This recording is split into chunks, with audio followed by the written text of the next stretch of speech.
Hey everybody, today we have an interview with Mr. Ty Frankel. He's done some really crazy things in the agency and music world. So Ty, thanks so much for coming on. Michael, it's a pleasure, man. Thank you. All right. Absolutely. Well, sweet. So let's go ahead and jump into it. Who are you and what do you do? Well, you said my name, right? I'm Ty Frankel. What I do now is I coach agency owners on how to scale from 0 to 10K a month. I just put out my coaching offer. I have a mastermind coming this fall, which is going to help them get to over 50, 100K a month. Mostly marketing agencies as well, but most of all service-based business have so many different parallels that pretty much any service-based business I could help. Sweet. Well, one thing I'm really interested to talk more about is how you got into the agency space because, everybody does the same thing and you have a really unique story. And I like talking about people who did something different because you hear the same Facebook ad story 50 times a day. We don't want to hear that. I'd love to hear what you did and how you found yourself in such a unique avenue. Wow. So, man, we can go back, way back. When I was 6, my dad asked me, "Hey, Ty, is there a certain genre of music that you like?" And I'm like, "Yeah, I actually like hip hop." And then he ended up getting me a CD player, he ended up getting me a CD player, and I got Eminem, The Curtain Call, Outkast, Stankonia, all these albums. I got into hip hop. If you listen, I don't know, Dad, I need to tell you, like, hey, why did you play Eminem Fack? Why did you let me listen to Eminem Fack at 6 years old? I need to ask you that. The next time we get together, I'll play you the song. I'll show you what trauma you put me through. But anyways, I got into, if you listen to that song, it's crazy. Anyways, I got into hip hop. And then when I was 14, I started producing hip hop, right? I ended up, when I was 16, producing a song for G Herbo, producing a song for Paul Wall, realizing that 99% of my clientele, rappers, did not want to pay for my beats. So it's like, what kind of business am I in when 99% of my potential clients disrespected the shit out of me and did not want to pay for my product? It's not smart being in that business at the end of the day. So I started producing music for TV and film. Then I started reading books when I was 16, 17. Rich Dad, Poor Dad changed my whole mindset, started taking advantage of other people's time, other people's money, building my team, eventually built my company, Shutdown Music, my music agency, to over 70 artists. We had 8 employees. We hit 50K a month. We won 4 big industry awards. We worked with Fortnite, NBA 2K. We just had a song in the Super Bowl, the Bengals Rams. Worked with Doja Cat and Mercedes-Benz and all the NBA teams, all the NFL teams, all the TV networks in the US and pretty much all the big TV networks worldwide. And yeah, that's how I got into the agency space, man. Yeah. That's awesome. And can you detail a bit more about what you were doing for those artists you're working with? Were you like the middleman connecting them deals? I'd love to hear more about the deliverables of what you're doing. It's such a unique business. Yeah. So we were a music house. So basically we had producers, rappers, singers, engineers. I executive produced everything myself. So the thing is, our business model was create really, really great modern music for media, TV, movies, commercials, video games. So we made the music in-house, right? I executive produced it. We went through revisions. We probably went through 8 to 10 revisions per song, which is why our music was just better than everyone else's objectively, like just cleaner mixes, better arrangement, better melodies, better quality, better production value, all that stuff. And then we sold it to these music publishers, Red Bull, Sony, Universal Production Music, Warner Chappell Production Music, a lot of different independent ones you wouldn't know, like Megatrax and 5 Alarm. We sold it to them, and their clients were these TV production studios and movie studios and video game companies and things like that. We sold it to them. They bought it. It was their music now, and they would go and they would place it in all these different forms of media. And then what happened was we would get back-end royalties, right? So me and my musicians would share and get back-end royalties. And so we get that upfront fee, and then we get the back-end royalties. And I quit the music game in November 2020, but my last royalty check, it's still going up. And my last royalty check was 2 weeks ago in mid-August, and it was for $47,000. And I get that about every 3 months. That's passive income you don't see on YouTube videos, but say top 10 ways to make passive income. That's literally passive income, dude. I mean, I could just go live on an island for the next 10 years and be making $200,000 a year doing nothing if I wanted to. How long is the lifetime of that? Is that something that's going to have a 20-year lifetime, or is there like an average, or it just depends? You know what? The music that we made was very modern. So it wasn't like classical music. It wasn't like jazz. It wasn't like rock even. that will get used probably in 20, 30 years, right? So probably has, but the thing is with music licensing, it's like they still use a lot of music from like 2010, 2012. And our music was so trendy, so modern that I go back and listen to it. Music we made back in 2015, 16, 17. It sounded like it was just released yesterday. So I would imagine the royalties are going to be about 200,000 plus a year for the next 5 to 10 years. And then they're going to start going down little by little for the next 10, 20 years. Yeah. Yeah. I mean, you think about how much money that is without doing much. I mean, that's a big payoff. So even if that was 5 years, that's still, $1 million there. So that is very sick. And I want to talk more about what you're doing right now, but the last question on the music side, you posted about this a couple of times, how you only had a few people you could serve. So your cold emails were just relentless and really personal.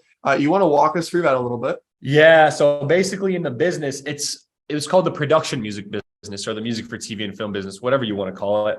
And in this business, there are about 300 to 500 companies. But the thing is, only 25 to 30 of these companies pay you anything up front.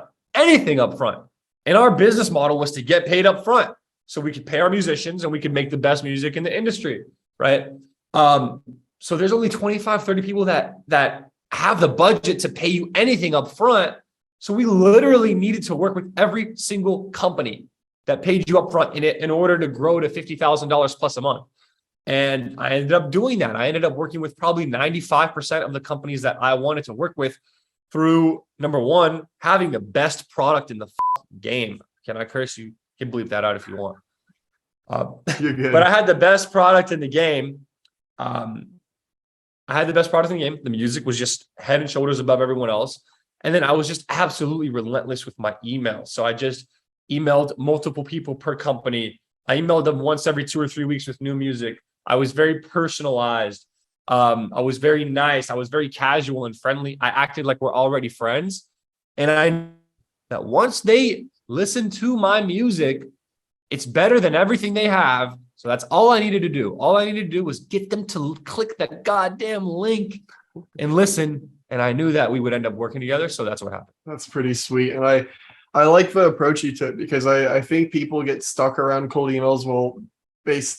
People just get stuck on so many things with cold emails. Sometimes they obsess over the perfect script. Sometimes they obsess about one really common thing is I'm huge on automation and systems, but people when they first start out, they get obsessed on automation and systems. And think about if they just started for the first 5 clients, if they put their heart and soul into reaching out to and got their first 5 clients. Again, you do want to have automation systems of people, but I see people worrying about that when they're at 0 MRR. That's a 10K MRR problem. It definitely is because it's like, cool, you're going to build all these systems and automation, but it's like, you don't even know what the best process is, right? So it's like, you're going to build all these systems when 80% of them, you're probably going to scrap at the end of the day or heavily, heavily change. Get a proof of concept, be able to get results consistently with the processes that you have, right? That are not systemized. You just do them. You don't have them written out. And then be able to get consistent results with those. Now build systems around them where they're already proven processes at the end of the day. Don't create a system from day one. It's just it's not a complete waste of time, right? It's still something that's, relatively productive, but it's like, all you need to hit 10K a month is offer cold email sales. That's it. Stop focusing on all that other BS. I think offer is an underrated part of that because it's likely that the offer you first start out with is not the one that you're going to continue doing. I mean, I rarely see someone say, this is my offer. And then 2 years from now, that's the offer doing. I mean, myself included, I went from social media management to lead generation to Facebook ads for e-com. And now I'm thriving in the B2B prospecting space and don't plan to leave. But that took years and lots of testing of offers. So to build out all that infrastructure for something that you might scratch after getting a client, I'm with you, thought process in that. Yeah. Now, one thing I want to dive into is obviously you built a pretty impressive personal brand across multiple platforms. You seem to do well with every platform you touch.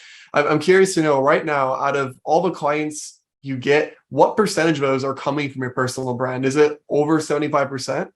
All the clients. So I don't have an agency right now. I disbanded my music agency in November 2020. I had a cold email agency for 4 or 5 months.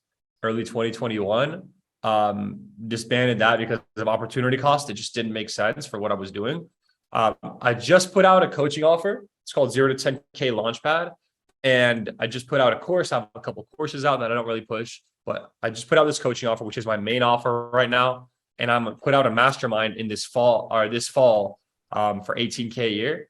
And all my clients come from my personal brand. I mean, if you want to break down on, we just put this coaching out a week and a half or 2 weeks ago. If you want to break down on the amount of calls I'm getting from each source, I can do that. Yeah, if you have approximate numbers, that would be cool to hear. Yeah. So my email list is like at 4,400 plus right now. I probably booked in the past week and a half 28 calls off the email list. I booked probably 7 to 8 calls off of Facebook. I have a Facebook group that's incredible. It's called the $1 Million Agency Secrets, $1M Agency Secrets. Recommend you guys join it if you're watching. Booked probably 7 or 8 calls off Facebook. Booked 3 to 4 off Instagram, and then another 3 to 4 off LinkedIn. So the email list is just killing it. That's one thing I need to pick up slack on, because everybody I talk to, the email list always talks about how it's one of our best performing assets. And that doesn't surprise me, but I'm impressed to hear. Dude, hit me up. I will give you so many resources on email list. I will help you so much, Michael. I just love you as a person. So just whenever you want, just hit me up and I got you. I'll be able to really help you out with that. I know you're going to kill it. So I might take advantage of that, because it's a good next step for sure. Dope. Cool, man. Well, one thing I want to ask you about that I think is a bit less sexy in business, but when it comes to really growing, and this is after you have your offer and clients, is retention. How can you sell to the same people multiple times? Because I see a lot of people where they start with outreach, which is great, but then they don't consider that having a client pay you multiple times, kind of like the royalties, is going to make you a lot more money meeting a new client every single time. So what are some of the practices you have to keep people coming back to you? Well, wow, that's a great question. I really believe that I mastered this when I was running my agency, Shutdown Music. My number one goal was to make it so easy to work with us as a client, right? I literally had a handbook, and it's like, maybe deleted by now. Maybe I need to recreate it. But I had a handbook that basically told, what was her name? Her name was Shine. Forgot, head of relations. She was my head of relations. She was like my account manager. Shine, this girl from the Philippines. She was awesome. But I had a handbook that literally showed her how to talk to our clients. Hey, be fun and positive. Here are 4 examples of messages or emails that are fun and positive. Make it easy for people to work with us. Here are 4 or 5 examples of emails and messages where we made it easy for our clients to work with us, right? Don't get mad at situations where maybe you get emotional, right? Just take a step back from the computer. Here's 3 or 4 responses to emails from clients that would potentially get you a little angry, where we did a good job of handling that, right? So it's like, I had a handbook for that. I treated my clients really well. I moved to Los Angeles, where most of my clients were. I had lunch with them. I went out with them. I made friends with them. I went to rooftop parties with them. I went to rooftop parties at Warner Brothers' downtown LA office. I went to open bar parties with BMG in Hollywood. I went to lunch with Red Bull in Culver City in LA.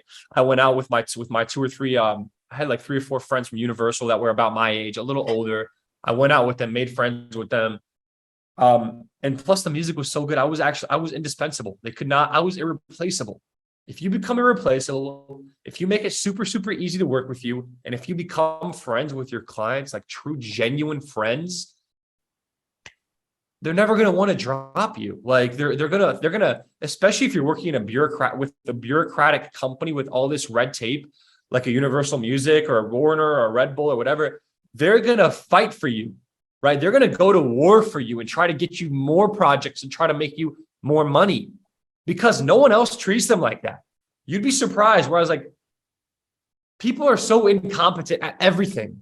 They don't know how to send cold email. They don't know how to treat their clients. They don't know how to have a great offer. If you just do all this simple, basic shit at a high level, you're going to be so much ahead of everyone else. So if you treat your clients really, really well and you become irreplaceable, you're good. You're gold. You're going to end up, if I would have stayed in the music industry, I would have worked with my clients for decades at the end of the day. That's some really solid advice. And one thing you said there that I think we both have a similar stance on is most people just suck at every part of it. And the barrier to entry to do really well is just so low. And I think that's one thing people don't wrap their heads around. The barrier to entry is so low. Great example. I'm hiring someone for my company today, had a bunch of interviews. We have a 20% no-show rate on interviews to hire people. Like, that's a great example. The bare minimum is so low. Even like after an interview, how many of them actually send a thank you email? And this goes to your agency too. I've hired 45, 50 people. I've never gotten a thank you email. Or maybe I got a couple. I got one today. I got one today for someone who's being hired for $500 a month of a VA who sent a personalized thank you video, and she's getting 600. Yeah.